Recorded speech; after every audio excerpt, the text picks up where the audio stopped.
Hello everyone and welcome back to another video from Wake&Tech. In this video, I'm going to show you how to log out from your Best Buy account if you haven't done so already. So let's get started right away.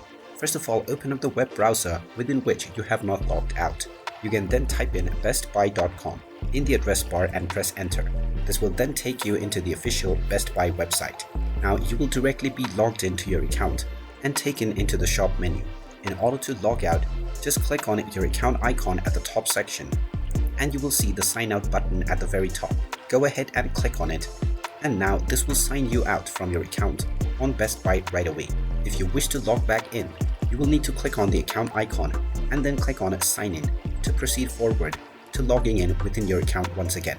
And there you have it. That is how easy it is to log out from your account on Best Buy. If you find this video helpful, make sure you hit that like button and subscribe to our channel if you haven't done so already. Also ring that notification bell to never miss another update from us. Thank you for watching, and I will see you again in the next video.